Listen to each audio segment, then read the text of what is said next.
What if the person who can make you angry can control you? The moment you stop giving people access to your reactions, something changes. They can provoke you, reject you, criticize you, or walk away, but they can no longer decide who you become. Every day, people hand away pieces of their power without noticing. Someone sends a cold message, and their mood changes. Someone criticizes them, and they spend hours defending themselves mentally. Someone walks away, and suddenly they start chasing. Someone disrespects them, and they react so quickly that they later regret what they said. The problem isn't that you have emotions. The problem begins when every emotion becomes an instruction. Then Stoic philosophy offers a different path.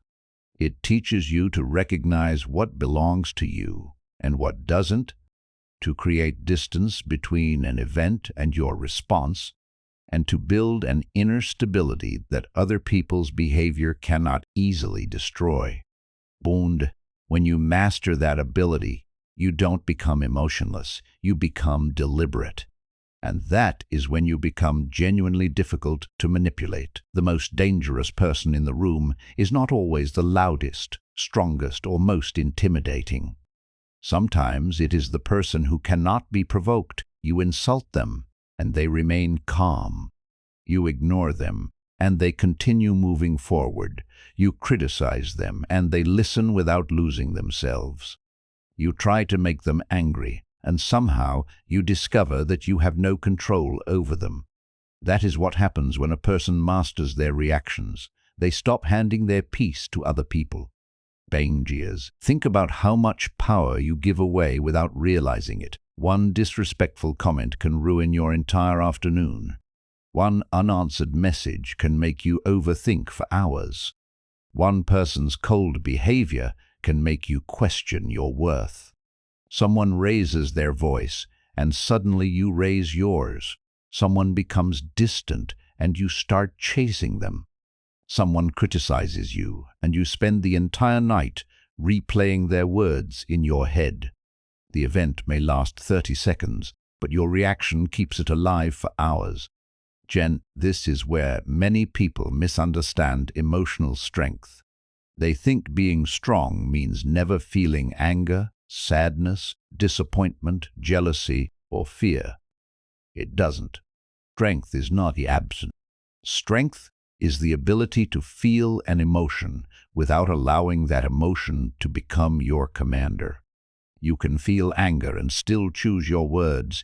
You can feel hurt and still protect your dignity.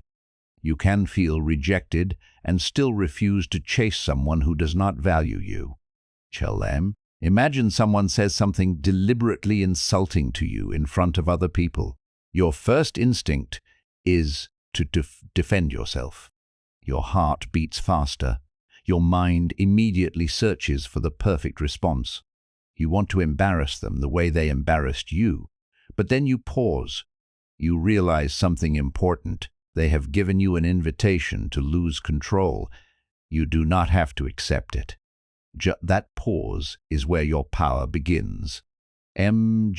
Epictetus taught a principle that remains remarkably relevant. Today, we are disturbed not simply by events, but by the judgments we make about those events. Someone's words are an external event.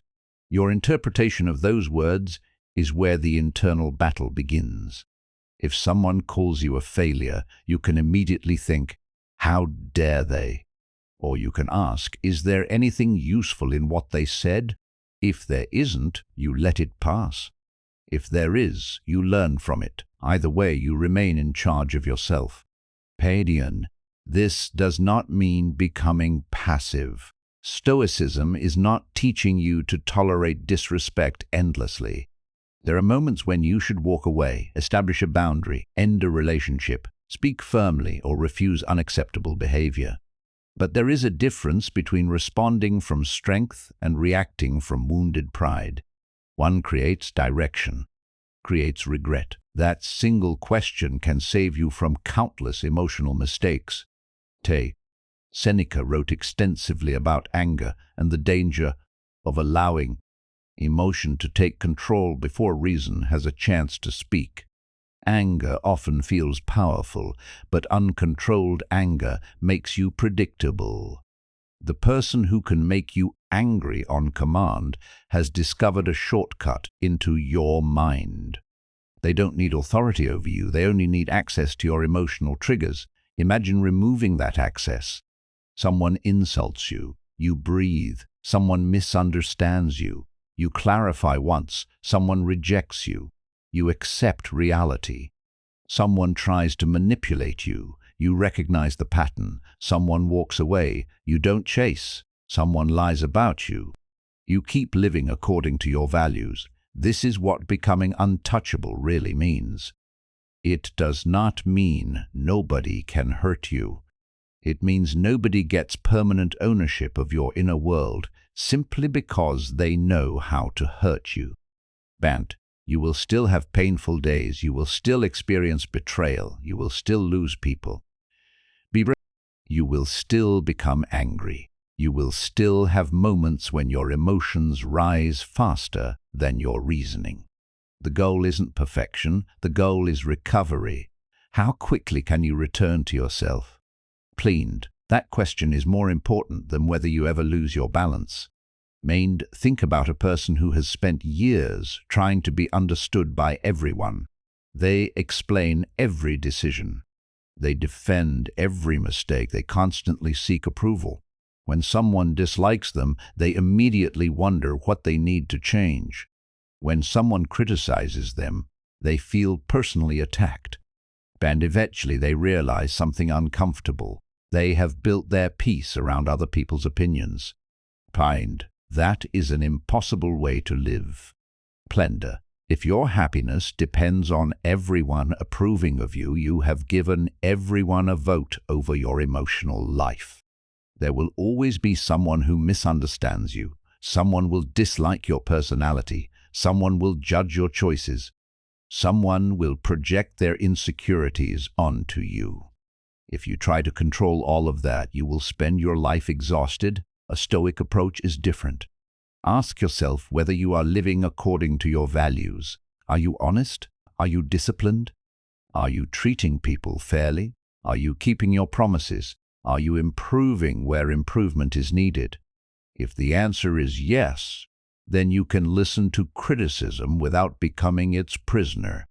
No? And if the answer is no, then criticism becomes information instead of humiliation. That is emotional maturity.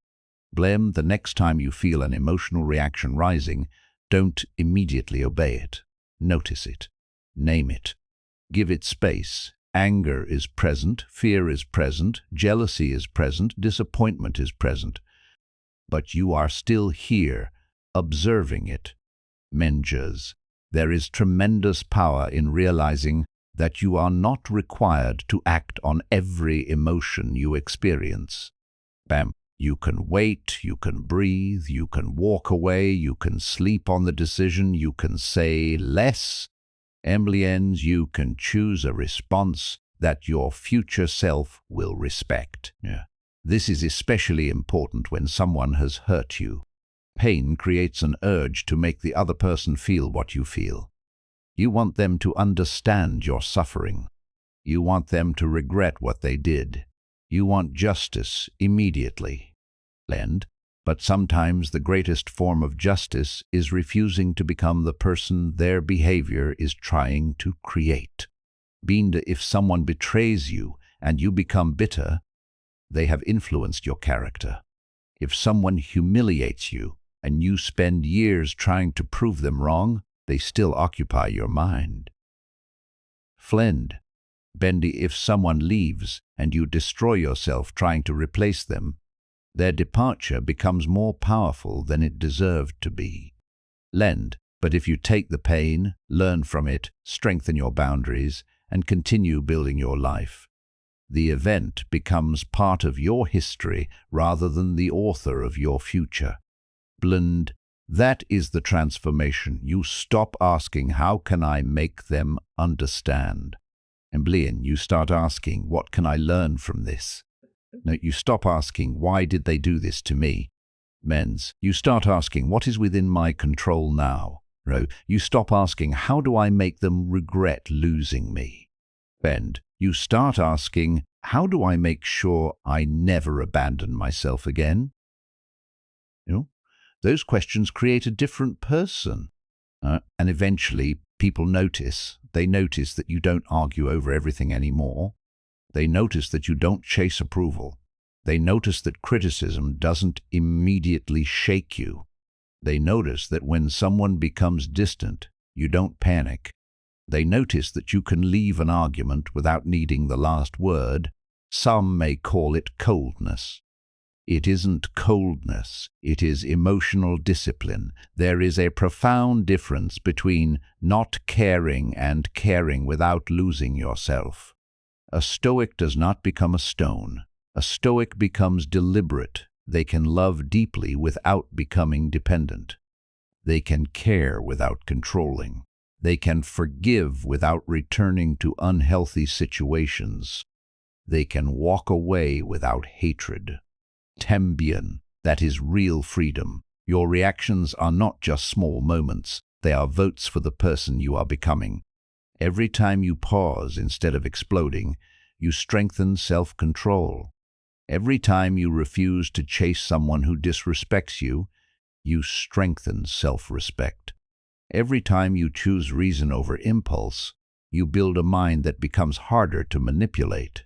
And this changes your entire life. You begin to sleep better because you stop replaying every conversation. You become more confident because your confidence no longer depends entirely on external approval. Your relationships improve because you communicate instead of attacking. Your decisions improve because you stop making permanent choices during temporary emotional storms. Your presence changes because calm people carry a different kind of power. You no longer need to prove that you are strong. Your behavior proves it. So the next time someone tries to provoke you, don't immediately ask, what should I say? Ask, who do I want to be in this moment? When someone disrespects you, ask, what response protects my dignity? And when rejection hurts, ask, what remains within my control? When fear appears, ask, what action would courage take? When anger rises, ask, will this reaction improve my situation or simply release my emotion? That pause may seem small, but your life can change inside that pause. Because the person who controls the pause controls the direction of the moment. And when you control enough moments, you eventually control the direction of your life. You don't become untouchable because nothing hurts you. You become untouchable because pain no longer gets to decide who you become. People can disappoint you without destroying you. They can misunderstand you without defining you. They can leave without taking your future with them. They can insult you without forcing you to become angry. They can provoke you without gaining control. That is the kind of strength worth building. Not the strength that needs everyone to see how powerful you are, but the strength that remains calm when nobody is watching. If this message gave you a new way to look at your emotions, take a moment to like the video and subscribe to Daily Stoic Dose. Stay with this community if you want to keep building discipline, emotional control, self-respect, and the kind of inner strength that does not collapse when life becomes difficult. One day, you will realize that the greatest victory was never controlling other people. It was becoming so disciplined within yourself that other people's behavior could no longer dictate the quality of your character. Master your reaction and you change the moment. master your mind, and you change your life. No? And when you no longer give everyone access to your peace, you discover something powerful. The world can still shake around you, but you no longer have to shake with it.